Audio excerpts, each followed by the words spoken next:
Welcome to the Same Side Selling Podcast. I'm your host, Ian Altman. Why is it that some sales cycles linger on forever and other people manage to get that same complex sale done in half the time or less?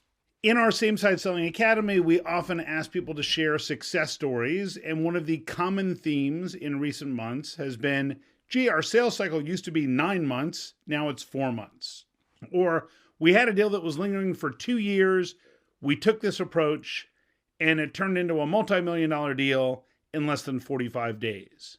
Or, our typical sale had been $300,000, now our average sale is $600,000. And when you keep hearing these over and over, you start thinking, well, what are the common attributes of these deals that are happening shorter, where the average sale is larger typically? And then when I ask people, well, how much pricing pressure was there? They say, well, there really wasn't much pricing pressure at all. And I know that pricing pressure is a common frustration. Long sales cycles, also a common frustration. Being stuck at certain deal sizes, not breaking through, a common frustration that people share. And so when people have done this, what are some of the common trends that I'm spotting that are making a difference to compress the sales cycles? And in some cases, you might think, well, is it coincidental? It's not. And I want to boil down for you the key steps that people take that I find happen to shorten the sales cycle and get people to be less price sensitive. So the first is that instead of leading the conversation, talking about your products or services, they first disarm and they say, I don't yet know that we can help you. Yes, we've helped other businesses just like yours, other organizations just like yours, to solve one of these 2 or 3 major problems. If one of those is worth talking about, great. If not, there's really not much for us to talk about. That disarming does 2 things. One, it lets them know that you're not just showing up to sell something, you're just trying to solve one of these 2 or 3 major issues, so you're instantly showing up to solve, not sell.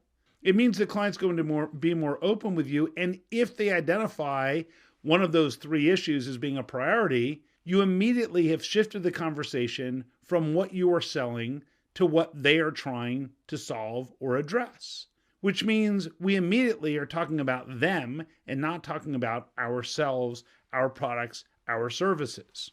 So once we start doing that, then we get to navigate through what in same side selling we refer to as the same side quadrant. So we ask questions about, why that issue? How long has this been going on? What have you done to try and solve it? That's the issue, the upper left quadrant. The upper right quadrant, we focus on the impact, namely, what happens if you don't solve this? How big of an issue is that? See, what we're trying to do is we're trying to help the client build a business case. It's our job to be skeptical and say, have you convinced me that you have a problem that's worth solving? Because if you haven't, I'm not going to waste my time developing a solution for a problem that you don't think is worth solving. So they immediately shift to, why is this so important? Then a pivotal piece that each of these people who has compressed their sales cycle, increased their deal size, has done is they focus on the lower left quadrant, what we call the results quadrant, and they ask questions like, just because you spend money with us doesn't mean we're successful. What are we going to measure together 6 months down the road, a year down the road, to know that this was successful? I want to make sure that we can be held accountable for delivering results. So what would you need to see? And the client might say, well, we want to see this outcome, that outcome, great. Even if we do everything we said we would do, what might prevent you from getting that result? The client will then usually identify their own deficiencies, which creates opportunities for you to add additional services to fill those gaps. So if you're thinking, well, okay, so how do they go from $300,000 to $600,000 deals? How do they go from $300,000 to multi-million-dollar deals? How do they go from long sales cycles where nothing was happening to all of a sudden multi-million-dollar deals in a short period of time?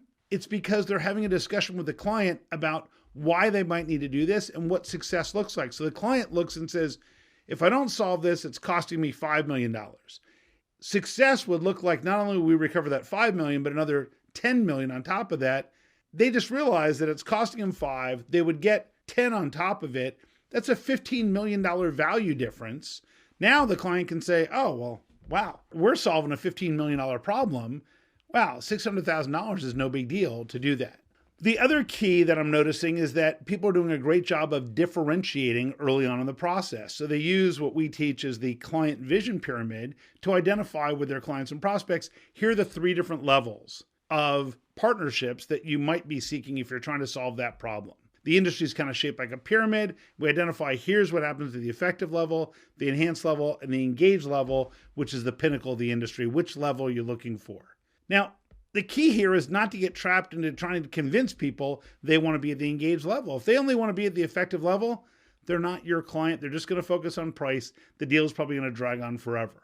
The people at the engaged level, once they acknowledge that and you say, well, where do you think you are today? They're like, well, at best, our current vendor is at the effective level. Now they identify that gap. And oftentimes the client will say to you, well, how quickly can you do this? If we can focus on differentiation, if we can make it so the client sees how we're different from somebody else, if we can show them that we're focused on results more so than the sale, that's when deals happen faster. Why do deals get dragged out? Because the client isn't sure if they can make the case for the investment they would have to make, and they're uncertain about multiple things when it comes to delivery. They might be concerned about your ability to deliver results, but more often than not, they're concerned with their own ability to execute and make those things happen. So when you ask questions like, even if we did everything right, what would prevent you from seeing these results? That's when the client starts saying, oh, well, now not only can they cover the issues that they as a vendor are delivering for, but they can cover our deficiencies as well. It lowers their perceived risk. They can identify and make the business case for what happens if they don't solve the issue. And that's when the clients beat a path to your door for the solution. And here's the best part. They're going to ask you fewer questions about your solution because you've demonstrated such a mastery and understanding of their situation that they're going to almost assume that you can do what they need. And then you might even say to them, what are the 2 or 3 things you need to see to be comfortable that this is the right solution for you? And then all you have to do is show them those 2 or 3 things and magic happens. So I don't want to oversimplify it. This is something that is simple, but not easy. It's a defined process that you follow to make sure that you can have these types of conversations. But when you do it, what you'll find is that you can shorten sales cycles, reduce pricing pressure, and achieve remarkably better success with less effort. If this episode is helpful for you, just rate it, review it, put a like in there, add a comment, anything that you feel would be beneficial, share it with a friend or colleague. If there are additional topics you'd like me to cover, just drop me a note to ian@ianaltman.com. I'll see you next week on the Same Side Selling Podcast. So long.